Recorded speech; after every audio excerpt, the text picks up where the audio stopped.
You're standing at the edge of the Grand Canyon, looking down into one of the most photographed places on Earth. Every year, 6 million people stand where you're standing right now, take their pictures, and leave thinking they've seen everything there is to see.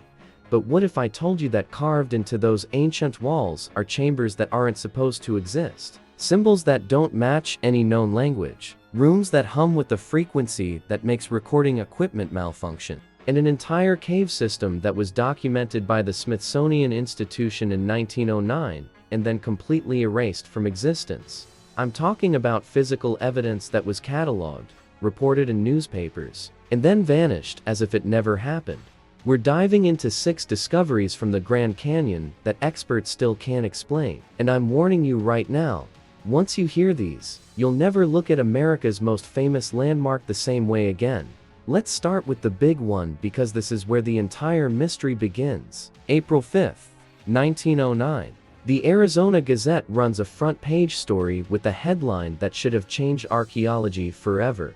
The article describes an expedition funded by the Smithsonian Institution. 2 explorers, Kinkaid and Professor S.A, claim they discovered something impossible deep inside the Grand Canyon. We're not talking about a small cave. According to the detailed newspaper report, they found a massive underground citadel carved into the canyon walls. The main chamber was described as being large enough to hold 50,000 people. 50,000. The article provides specific details: passages with smooth walls and precise angles, artifacts that looked Egyptian, including hieroglyphics, copper tools, and statues, storage rooms filled with urns, and here's the kicker, mummified remains that appeared to be from a culture that had no business being in North America. The article even gives a location. It describes the entrance as being 1,500 feet down from the rim, in a nearly inaccessible section of Marble Canyon. Kinkaid claimed he was traveling down the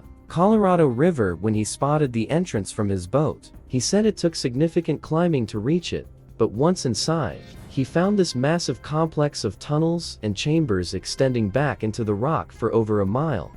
The newspaper article is incredibly detailed. It's not some vague story. It describes specific artifacts, measurements, architectural features. This was presented as a major archaeological discovery. And then, nothing. Complete silence. No follow-up articles. No museum exhibitions. No additional expeditions. When researchers started asking the Smithsonian about this discovery decades later, the response was always the same. No record of any such expedition. No record of anyone named Kinkaid or Jordan working for them.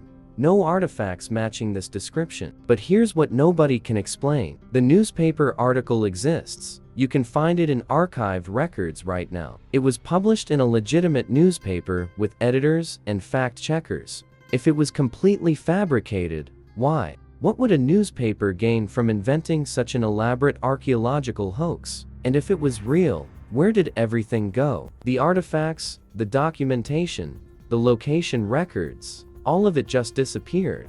Modern researchers have tried to find this cave. They've searched the area described in the article. Some claim to have found evidence of the entrance, but say it's been sealed.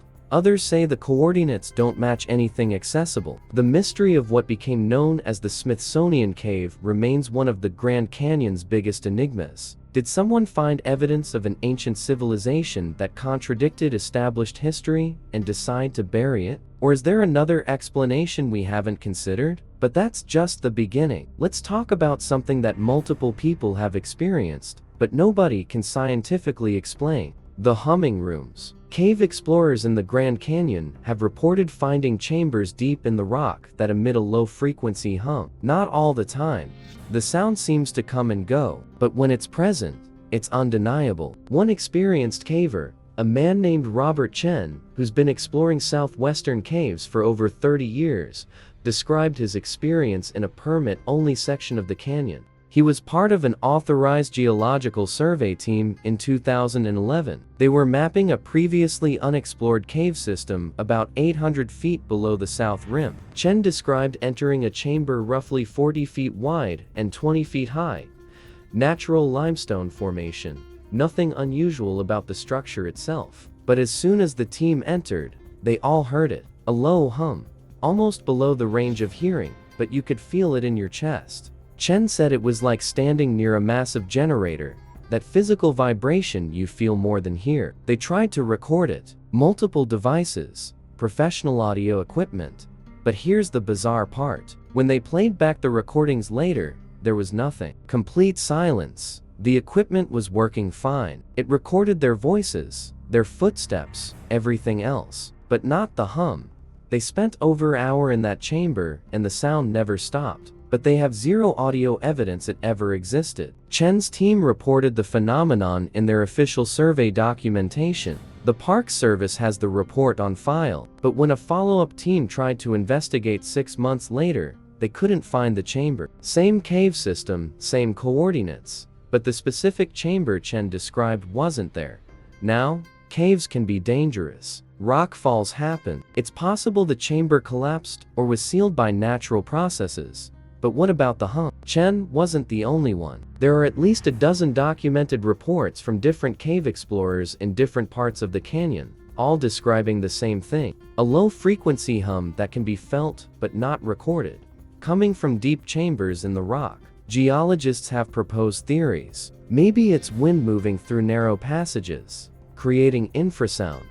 Maybe it's groundwater flowing through cracks in specific ways. But none of these theories explain why it can't be recorded or why the chambers are so difficult to relocate. Then there are the symbols. This is where things get really strange. In multiple cave systems throughout the Grand Canyon, explorers have found carvings that don't match any known Native American petroglyphs from the region. We're not talking about modern graffiti.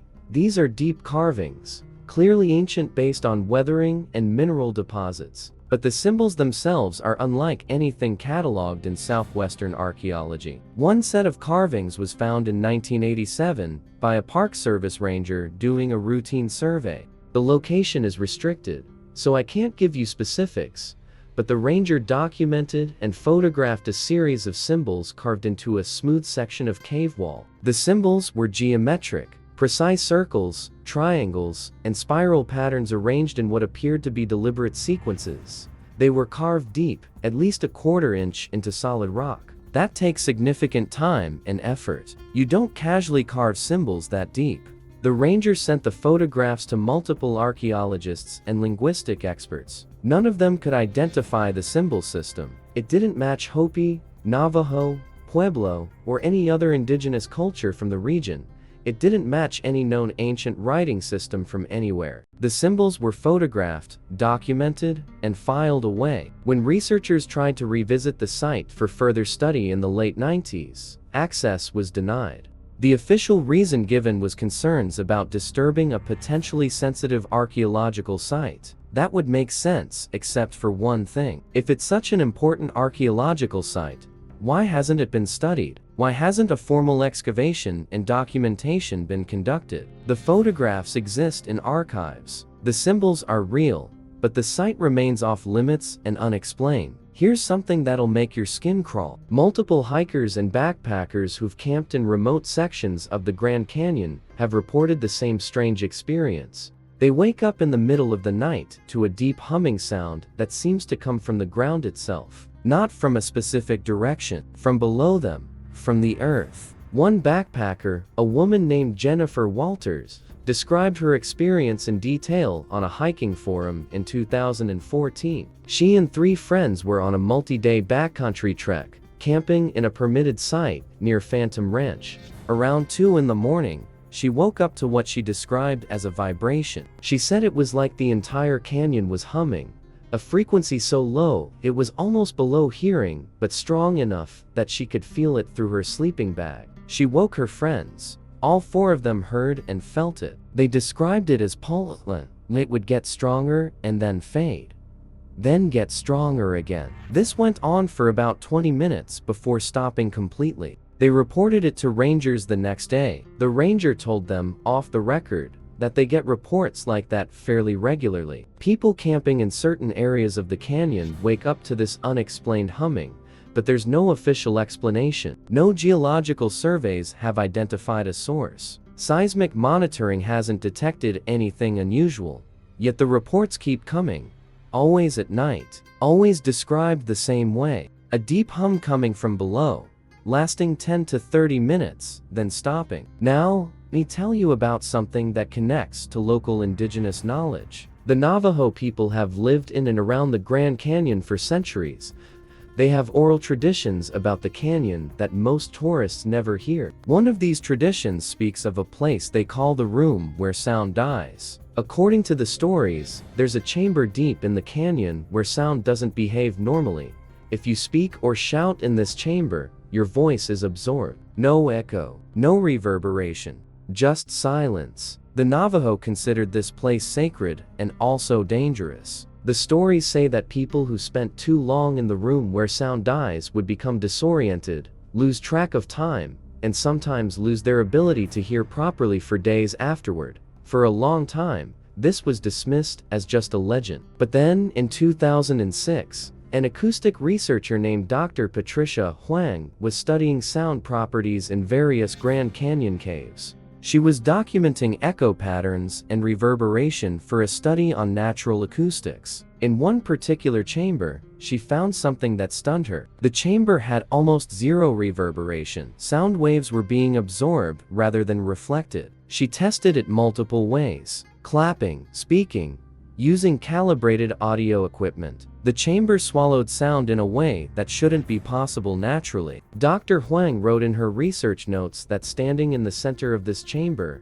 and speaking felt profoundly wrong. Your voice sounds dead, like you're hearing yourself through heavy insulation. She spent about an hour taking measurements and then left. She said the psychological effect of being in a space where sound behaves that abnormally was deeply unsettling. When she tried to return to the chamber for follow-up research, she couldn't get permits. The area was suddenly restricted for reasons that were never clearly explained to her. Her initial data was published in an obscure acoustics journal, but got little attention. The chamber remains off-limits. Whether this is the same place the Navajo legends describe, we don't know for certain, but the parallels are striking.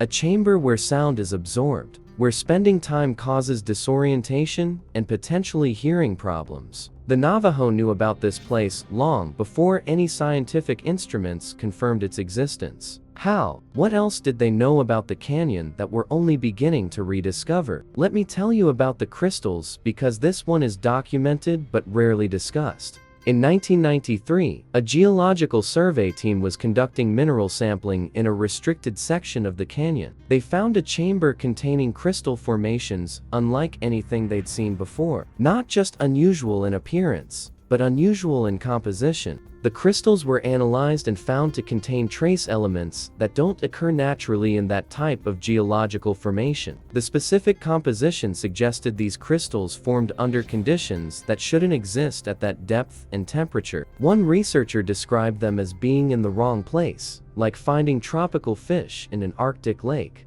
They exist, they're real, but they shouldn't be there. Samples were taken and sent to multiple labs for analysis. The results were consistent. These crystals had a formation history that didn't match their environment. Theories were proposed. Maybe there was ancient volcanic activity that created unique conditions. Maybe there are unknown geological processes happening deep in the canyon. But no theory fully explained the data. The chamber where these crystals were found was photographed and mapped.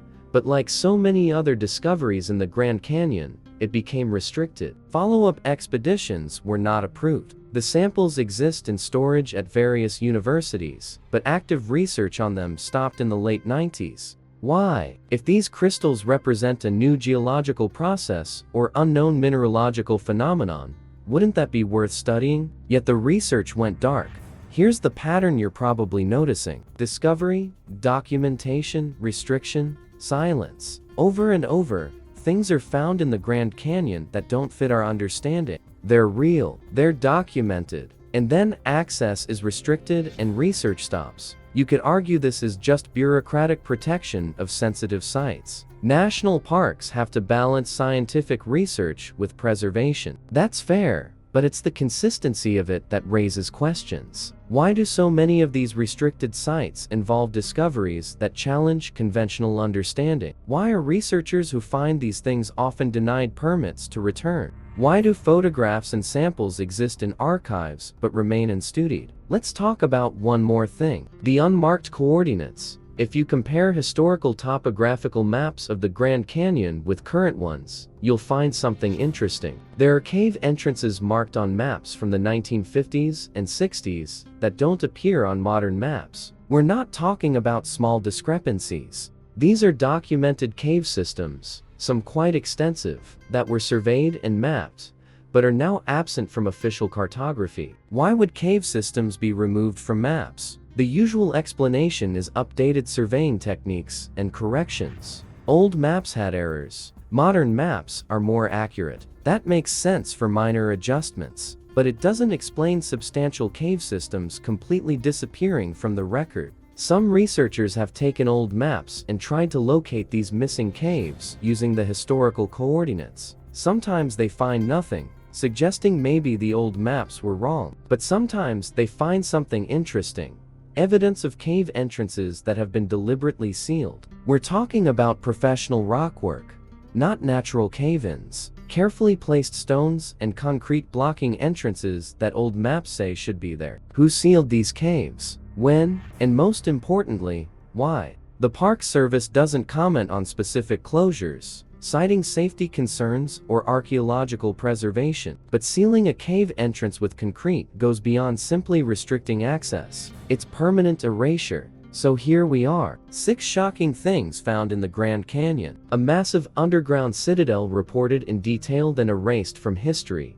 Chambers that hum with unexplainable frequencies that can't be recorded. Ancient symbols that don't match any known language or culture. A room where sound dies, predicted by indigenous legends and confirmed by acoustic research. Crystal formations that exist in conditions where they shouldn't be possible. And cave systems that were documented and then sealed and removed from maps. What's really going on in the Grand Canyon? Is it just the world's most bureaucratically overprotected national park? Or is there something else? Something beneath those ancient rock layers that challenges what we think we know about history, geology, or maybe even physics? I don't have definitive answers. Nobody does. And that's the point. These discoveries exist. The documentation is real. The newspaper articles, the research papers, the survey reports, they're all in archives. You can verify this stuff. But the story stops there. Access is restricted. Research is discontinued. Questions go unanswered. The Grand Canyon is one of the most studied geological formations on Earth. Thousands of scientists have spent careers examining every layer and formation.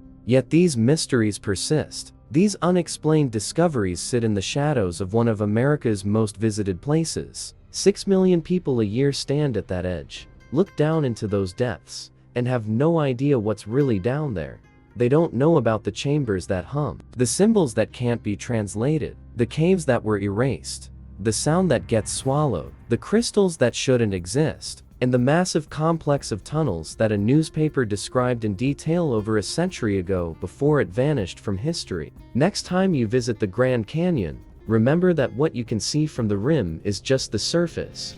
Beneath it all, in the restricted zones and sealed chambers, in the places marked off limits on modern maps, there are secrets. There are discoveries that experts still can't explain, and maybe, just maybe, there are answers to questions we didn't even know to ask. The Grand Canyon isn't just a natural wonder, it's a vault, and we've barely scratched the surface of what it's hiding.